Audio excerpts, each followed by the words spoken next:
Minhas filhas fazem aniversário agora em janeiro. As minhas filhas mais velhas. Então, a minha filha mais velha estava conversando comigo, porque o que acontece? No final do ano eu estava ajudando a cuidar dos meus netos, né? Que ela voltou, acabou a licença maternidade, voltou a trabalhar, então dia 28 eu passei lá na casa dela. E ela voltou a trabalhar aquele dia e ela estava toda torta na cadeira, né? Cadeira de mesa de jantar, né? Estava trabalhando no computador dela, o computador não estava conectando, porque ficou 6 meses sem conectar, não funcionava. E aí eu olhei assim e falei, filha, você precisa comprar uma cadeira adequada, porque você trabalha só em home office, né? E aí eu falei para ela assim, aí ela falou assim, mas pai, as cadeiras que eu vi, que eu gostaria de comprar, elas estão muito caras, né? Agora tem IPTU, tem IPVA, não sei o quê, o dinheiro está curto. Eu falei, mas você não pode ficar sem uma cadeira adequada, você está amamentando, fica carregando criança no colo, tem um outro menino que às vezes pede o colo da mãe. Então eu falei para ela, então eu vou te dar de presente de aniversário. Comprei uma cadeira para ela, né? Parcelei lá, comprei no cartão de crédito e dei de presente. Tá certo que a cadeira chegou no dia 4, né? Mas ela precisava usar a cadeira, né? Então, por que eu estou contando essa história? Porque estamos no começo do ano e vamos relembrar um pouquinho em 2023. Vamos fazer dar uma geral no ano passado. Você ganhou algum presente de Deus no ano passado? Vocês ganharam algum presente de Deus no ano passado? Amém. Que bom. A igreja ganhou vários presentes no ano passado, né? Só da Regina do Yoshi terem voltado, a Nilza ter voltado, a gente ter batismo na nossa igreja. Poxa vida, quantos anos a gente não fazia um batismo? Acho que o batismo anterior tinha sido do Tiago, não é?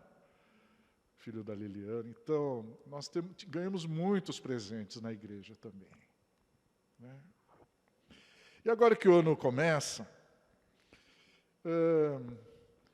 o que você espera de Deus nesse ano? Você já pensou nisso?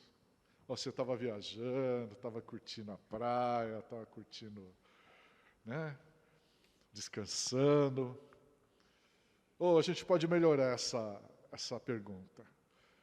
O que você tem orado, né, nesse início de ano? Como que tem sido a sua oração no começo do ano?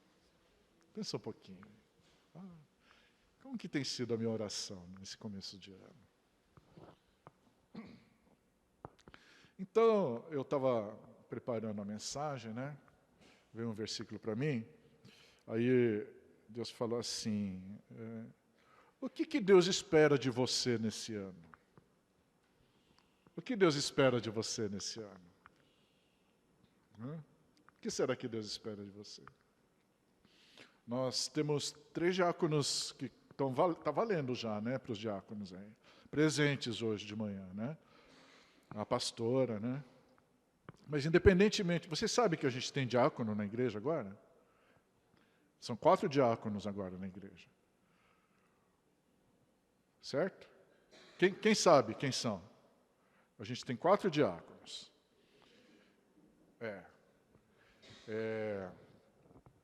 Ordem alfabética, Marcos, eu, depois Mário Maeda, depois Miriam Miyagi, Williams, né? E temos 2 pastores na igreja, né?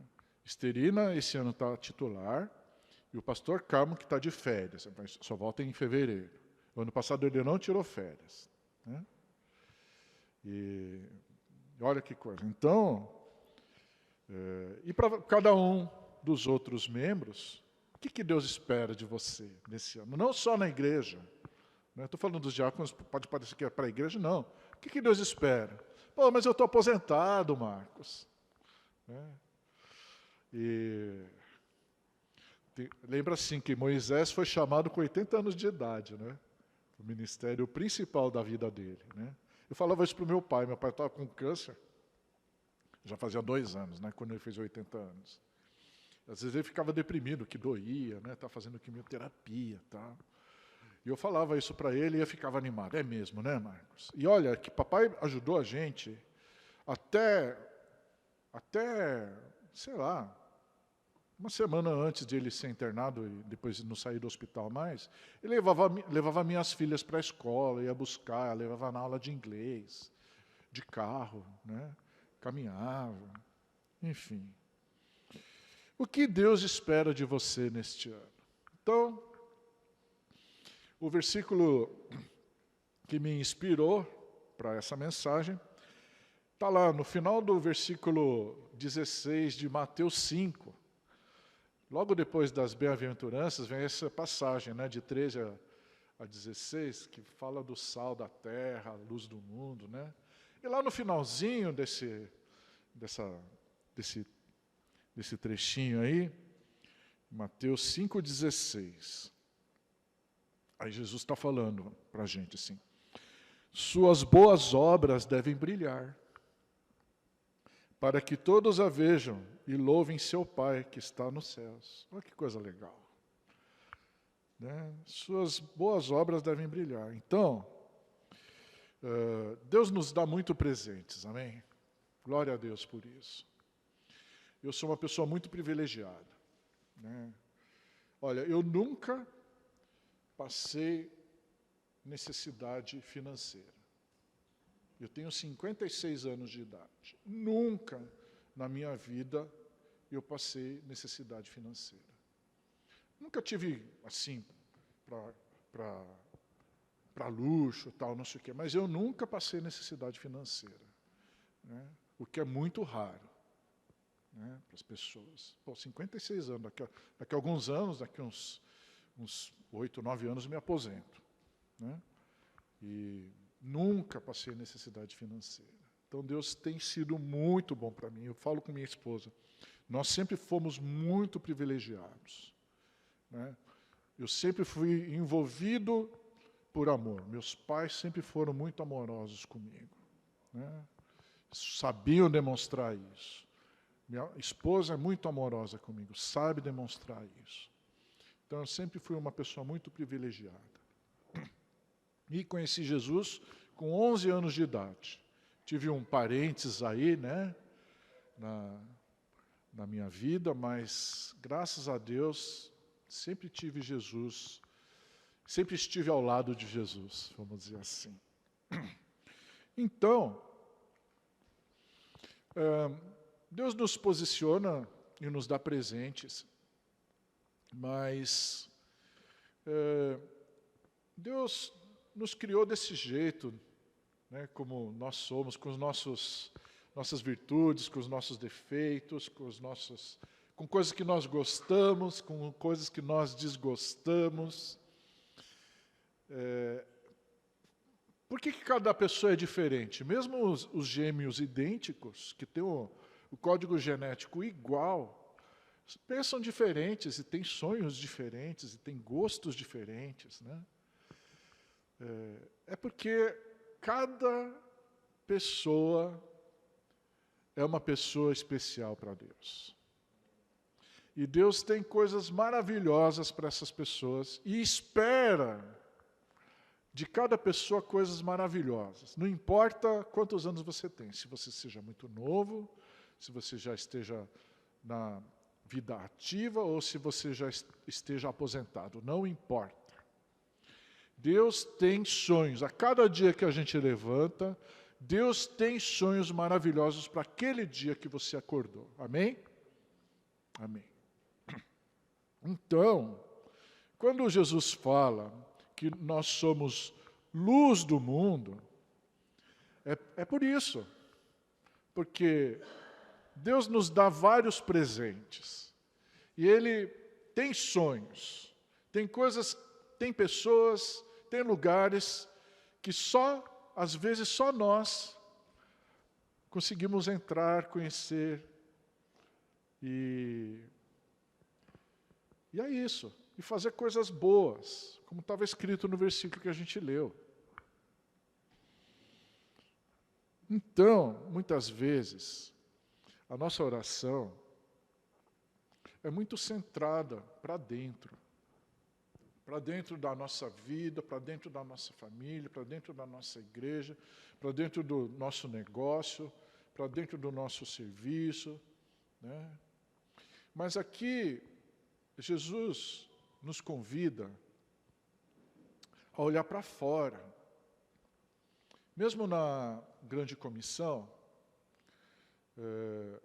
quando Jesus lá em Atos 1:8, ele fala que nós seremos testemunhas, ele fala, tudo bem, você pode começar em Jerusalém, depois na Judéia, depois em Samaria, mas vá até os confins da terra. Não é assim que Jesus fala? Né? A promessa do Espírito Santo. E pode ser assim também, né? Porque se a gente não tiver com uma família em paz, muito dificilmente você vai ter paz para fazer alguma outra coisa, né? Então é bom você semear em casa, ter uma família saudável, espiritualmente saudável, psicologicamente saudável, nas emoções, né? Fisicamente saudável, financeiramente saudável e assim por diante. Mas isso é muito pouco, perto do que Deus sonha para as nossas vidas.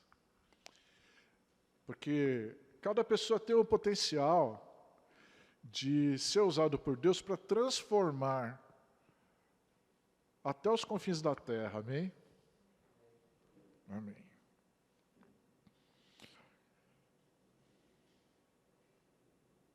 O autor de um devocional que eu li, ele fala assim, qualquer sucesso que Deus dá na sua vida não é apenas por sua causa. É para ser compartilhado. Então pensa nisso. Você é uma pessoa bem-sucedida. Uma pessoa que teve sucesso nos estudos, por exemplo. Né? O Walter estudou na USP. Puxa vida, que coisa, né? Quantas pessoas têm oportunidade de estudar na USP? A Esterina estudou na FATEC. Né? O Makoto estudou na Poli. Né? O Williams estudou no Mackenzie. São todas escolas de primeira linha. Né? A Nair estudou na PUC. Todas escolas de primeira linha. Né? Só para dizer as que eu lembro assim de bate-pronto. É uma bênção isso. Né? Então você pode ser bênção. Né? Na formação, no emprego que você tem, na empresa que você tenha. O Makoto é fonte de bênção, certamente. Né? E quantas pessoas ele não acolheu lá, na empresa dele? Né? Então, eu sou testemunha disso há mais de 30 anos que eu vejo isso acontecer, desde o AD, lá atrás, né? Pastor Nelson, da Miriam, Miyagi. Então, uau! Então, as coisas que Deus nos faz ter sucesso servem para isso, né? Para que a gente abençoe outras pessoas também. E o Wesley, ele quando fala do Sermão do Monte, ele separa vários sermões. E ele separou uma parte desse sermão, e a primeira parte, quando ele fala do sal, é um puxão de orelha que ele dá para os filhos e para as filhas de Deus. Então ele começa a falar assim, o cristianismo não é para ser vivido isolado. Então lá atrás, né, nos primórdios não tão primórdios assim, né, mas logo depois do Constantino, quando os diáconos começarem a fazer a história da igreja, vão estudar isso, certo? Tem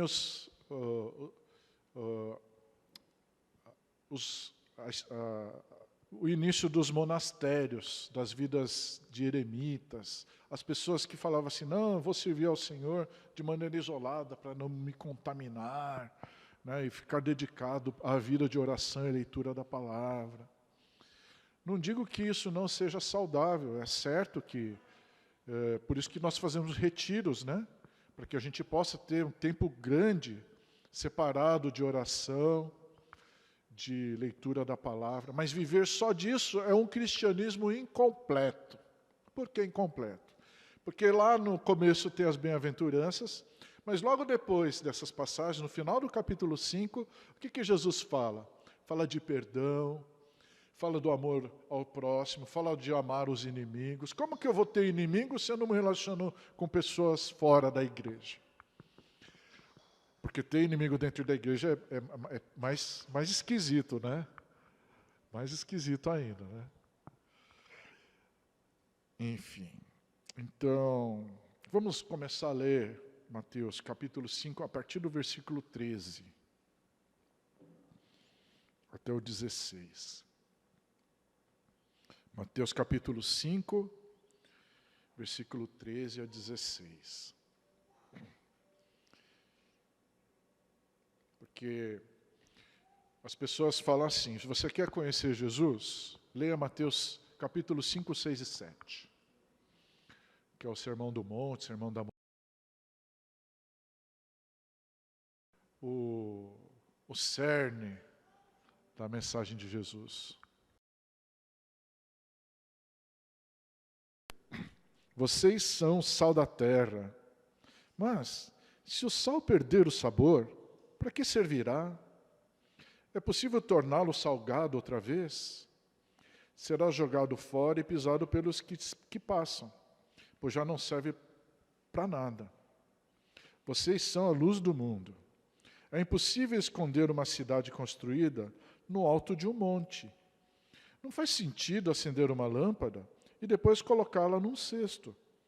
Pelo contrário, ela é colocada num pedestal, de onde ilumina todos que estão em casa. Da mesma forma, suas boas obras devem brilhar, para que todos as vejam e louvem seu Pai que está no céu. Então, Jesus, ele mostra aqui como é que ele vê as pessoas que recebem boas notícias e guardam só para elas. Fala assim, é um desperdício. Em japonês a gente fala mottainai. Porque Deus quer compartilhar coisas boas com o máximo de pessoas possível. E aí ele nos incentiva.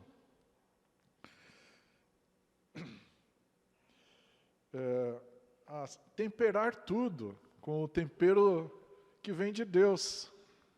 Tempero de salvação, tempero de fruto do Espírito Santo, tempero de unção do Espírito Santo. Às vezes você vê vidas que precisam de Jesus. Você olha para aquela pessoa e fala assim, ela precisa de Jesus, eu preciso falar de Jesus para ela.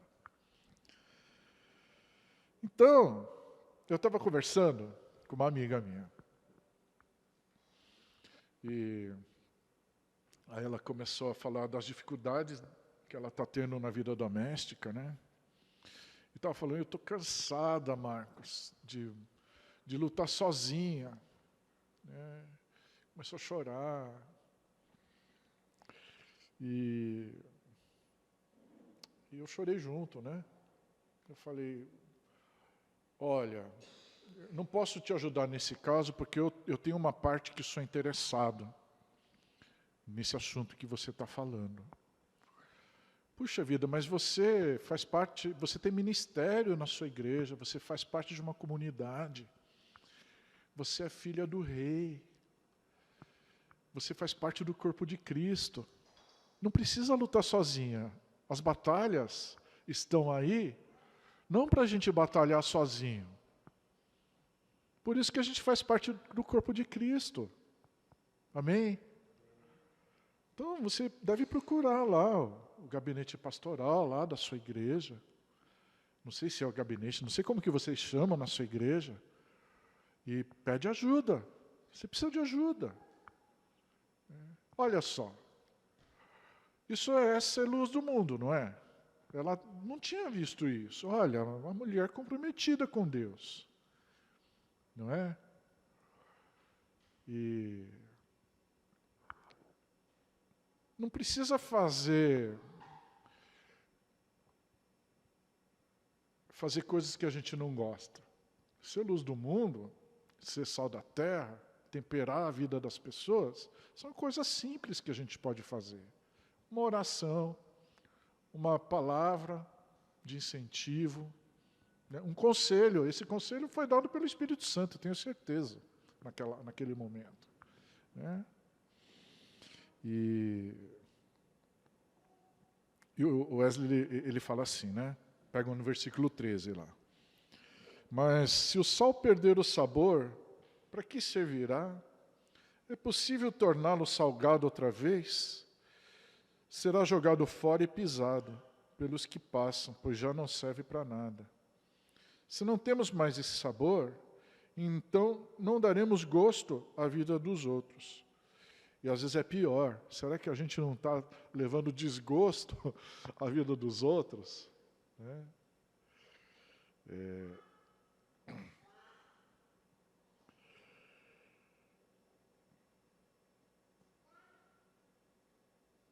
Ele fala assim, o sal insípido pode ser restaurado ao seu sabor? E ele mesmo responde, não. De agora em diante não serve para nada, além de ser lançado fora e ser pisado pelos homens. E ele fala assim, se você nunca tivesse conhecido o Senhor, poderia haver esperança. Ele que eu estou falando é o Wesley, tá?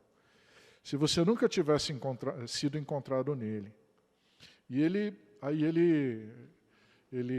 o Wesley, ele cita a passagem lá da oração sacerdotal que Jesus faz depois da ceia, da última ceia, e antes dele ser crucificado, lá em João, capítulo 15, versículo 2. João, capítulo 15, versículo 2. Todo ramo que estando em mim não dá fruto, ele corta. Ele aqui é o Pai. Depois João 15, 5. Quem permanece em mim e eu nele, produz muito fruto. João 15, 16. Quem não permanece em mim é jogado fora, como um ramo imprestável, e seca. E as pessoas os colhem. Esses ramos são ajuntados no monte para serem queimados. Não é para ninguém ficar deprimido, gente, por causa disso. Não é uma cobrança. É uma palavra de incentivo, porque você é precioso, você é preciosa para Deus. Não importa se você esteja saudável ou não esteja saudável. Amém? Não importa se você esteja magro ou se não esteja tão magro assim. Não importa se você seja alto ou não seja tão alto assim. Né? Você é uma pessoa preciosa para Deus. E Deus quer usar a sua vida. Amém? E aí eu estava lendo o versículo do dia, né, lá da Bíblia, lá, Bible.com, né? Tem o aplicativo. E olha só o versículo que estava lá de hoje. É Hebreus, capítulo 10, versículo 24 e 25. Eu estava com a mensagem pronta já. Pensemos, Hebreus, capítulo 10, versículo 24 e 25. Isso. Pensemos em como motivar uns aos outros na prática do amor e das boas novas. E não deixemos de nos reunir, como fazem alguns, mas encorajemo-nos mutuamente, sobretudo agora que o dia está próximo. Outro dia eu estava conversando com minha irmã, nós nos reunimos, eu e minha irmã, na casa da minha tia, né? A minha tia, ela está para fazer uma cirurgia, até falei para o Williams que queria pedir oração hoje. Então nós nos reunimos nas vésperas de Natal e no Réveillon. E a minha irmã, ela falou que é muito bom, né? Estar reunido. Aí eu e minha irmã, a gente preparou umas 2, 3 músicas para para tocar. Minha irmã toca saxofone, né? Tocou aqui na igreja, inclusive, né? Algumas vezes. Então, ela tocou sax, eu levei o teclado, toquei o teclado um pouco e foi muito bom. Então, é muito bom estarmos reunidos. Né? É muito bom vir à igreja e ver pessoas... Tem pessoas que eu convivo aqui há mais de 40 anos. Tem pessoas que eu convivo aqui há mais de 45 anos, desde que eu me converti. Né? Tem uma senhora lá sentada que faz mais de 45 anos que eu conheço. Né? Então é incrível isso, a gente poder ter essa convivência. Né? Você ter o privilégio de falar, eu conheço e convivo com essa pessoa há mais de 40 anos. Maravilhoso, gente. Né? É uma coisa insubstituível. Pessoas que me conhecem desde adolescente, me chamam de Marquinho até hoje. Verdade. Porque agora as pessoas me conhecem e falam, Marcão, né? Não, mas as pessoas me conheceram magrelo, né? Parecia um cabelo espetado, né? Então é muito bom estar aqui, nessa igreja, com vocês. E vamos ver se a gente nem fez planejamento para esse ano, vamos ver se a gente faz um retiro esse ano, né? Talvez lá em Ibiúna, né?